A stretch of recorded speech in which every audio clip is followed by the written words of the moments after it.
Le baobab, c'est dans mes premiers temps d'arrivée au Québec, hein, donc où je ne connaissais rien, je ne savais rien de ce que c'était un organisme communautaire, aucune idée.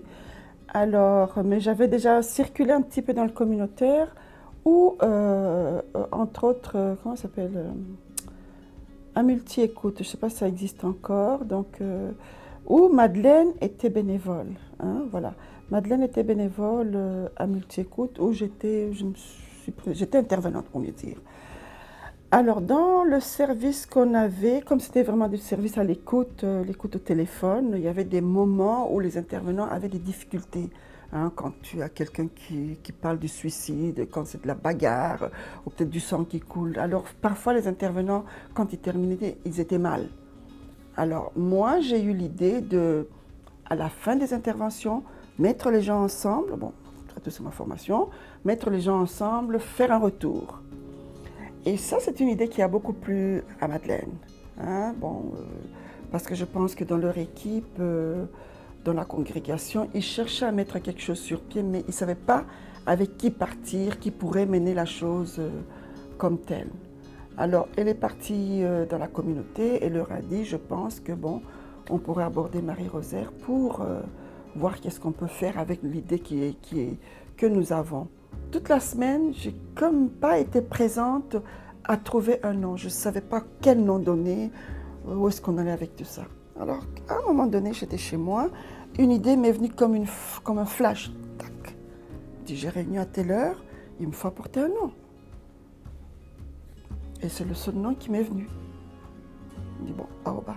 Je me suis approchée à Côte-des-Neiges parce qu'à cause du baobab, quand on l'a mis sur pied, on a trouvé la place, l'endroit où on voulait implanter l'organisation. Donc on a vu que ce coin-là, la rue Goyer, la rue Goyer, hein, la rue Goyer, c'était comme une enclave, hein, une enclave perdue où il y avait rien. Il n'y avait rien, même organisme, il n'y en avait pas. À part peut-être la table de concertation qui était un petit peu sur Côte-des-Neiges. Mais quand on entre un peu en profondeur, là, il n'y avait rien. Et c'est là où il y a beaucoup de familles avec des enfants, des familles qui viennent d'arriver, qui ne s'y connaissent pas. L'hiver peut être très difficile. Donc, oui. Alors, le choix était fait en fonction justement des besoins des gens dans le secteur. Le bas de la côte, dans l'enclave vers la rue, sur la rue Goyer, Bedford, Goyer, Berkeley, il n'y avait rien. Le sens du baobab, c'est... Moi, quand j'ai même pensé au baobab, tout simplement, c'est parce que je vois les familles. Ces familles-là arrivent, peut-être, elles ne savent pas où se déposer. Pour moi, peut-être avec du recul aujourd'hui, si je peux définir cet endroit-là, c'est un endroit où on va se déposer. Hein, je me dépose pour pouvoir peut-être reprendre les forces, me ressourcer et repartir. Si je pouvais redéfinir le baobab aujourd'hui. Et c'est ça tel que je le vois. Et je pense que c'est ça qui était dans mes pensées. Et effectivement, c'est un lieu, un endroit où les familles viennent, les familles qui n'ont personne autour d'elles, ou même qui ont des gens autour d'elles, mais qui peuvent se sentir par moments dans la solitude. Parce qu'on peut bien être entouré de beaucoup de gens, mais on se sent seul.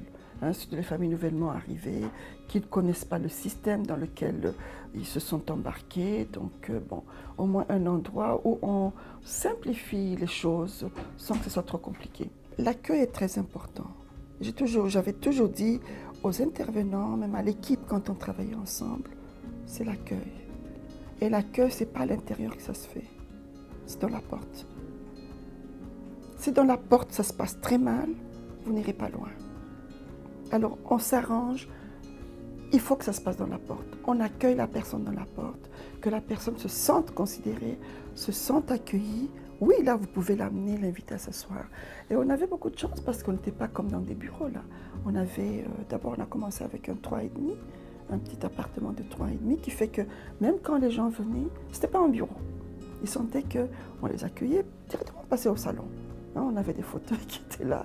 Et les gens s'installaient et ça les mettait à l'aise.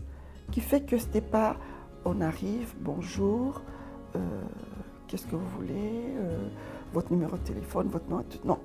Ça venait un peu plus tard. Mais d'abord, c'est l'accueil. la personne en premier.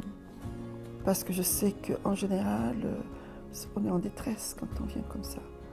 Quand cette détresse-là a été considérée, prise en compte, pas seulement la souffrance, mais l'individu en tant que tel. C'est une personne à part entière qui est là, on la regarde en ce qu'elle est, non pas ce qu'elle porte, les problèmes qu'elle porte. Ça fait la différence. Ça fait la différence, une grande, grande différence. Parce que c'est Yvette qui me l'avait même apporté, dit tiens, je me sens très bien au Baobab parce que je ne suis pas devant quelqu'un qui est derrière une table, qui me demande mon nom, mon numéro de téléphone et une fiche à remplir. Je viens comme chez moi. L'équipe que j'avais, c'était quand même une équipe aussi formidable.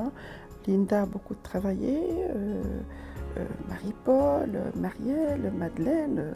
Au début, on n'était que nous là, donc on n'avait même pas des sous pour aller chercher des employés. Et on a travaillé très très fort et chacune a apporté. Les sœurs ont beaucoup porté parce que c'était aller dans les familles. Comment entrer dans une famille? Qu'est-ce qu'on peut dire dans une famille? Comment porter le service? Parce qu'il y a celles qui pouvaient avoir besoin de service mais qui ne le demandaient pas. On pouvait me dire telle personne a besoin, mais comment entrer chez la personne? Alors Linda avait mis la formation sur pied. On se préparait pour justement comment entrer chez les gens. La pensée des PSA, les petites sœurs de l'Assomption, elles ont toujours été dans les familles, ces femmes-là. Elles ont toujours été proches des gens, proches des familles. Elles voulaient poursuivre sans que ce soit accolé réellement à la congrégation, d'une façon assez indépendante. C'est pour ça qu'elles sont venues me chercher. Ils auraient pu mettre leur affaire toute seule sur pied. Et puis non, ils voulaient quelque chose avec la communauté. Donc c'est des gens qui savent, et je pense jusqu'à date, qui savent être proches des familles et des gens. J'ai appris beaucoup, les femmes asiatiques, vous savez, la communauté asiatique est un peu difficile à percer, mais quand tu vois des femmes qui viennent s'ouvrir à toi, tu te dis, ah, il y a quelque chose qui se passe ici. Et que tout le monde, c'est souvent le vendredi, je ne sais pas si c'est vendredi que ça se faisait le repas communautaire, et tout le monde voulait absolument venir. Des fois, on était dans notre petit 3,5, finalement on avait pris notre 4,5, on traversait le petit couloir, on allait de l'autre côté, et c'était vraiment, vraiment plein. C'était fantastique, c'était très bien. Moi, ça me réjouissait beaucoup parce que je voyais la différence. Parce que même si, aujourd'hui, je peux même vous dire, des femmes que j'ai vues dans la détresse autour de cette table-là, et que le Baobab a été un tremplin, un vrai tremplin, et que ces personnes-là sont devenues autre chose aujourd'hui, en reconnaissance du Baobab, ça c'est un plaisir. À un moment donné, Vanessa m'a abordé un peu pour un projet qu'elle pensait avoir, que je trouvais aussi.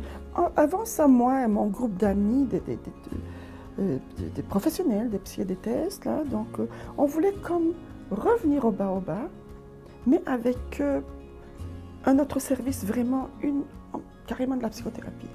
On est des professionnels, on a tout ce qu'il faut, pourquoi ne pas l'offrir? Parce que où j'ai travaillé à l'hôpital Jean Talon, bon, j'étais dans la clinique transculturelle bien sûr, et c'est long d'avoir les services. Pour avoir les services à la clinique transculturelle, c'était long. Et quand je voyais qu'il y avait des familles en bas de la côte qui pouvaient avoir besoin de ces services-là, moi j'avais pensé avec mes amis, 3-4 amis, pourquoi on ne mettrait pas, ne fût-ce que même une fois par mois, on rencontre les familles, on dilue un peu les difficultés qu'ils ont. Où j'ai toute ma reconnaissance envers les PSA, parce que c'est des personnes très effacées, mais qui ont un cœur énorme, qui m'a fait confiance, moi qui ne connaissais rien du tout, rien. Et qu'elle m'ait fait confiance et qu'on ait fait cette aventure, m'ait permis de faire cette aventure-là pour en arriver 20 ans aujourd'hui, c'est fantastique.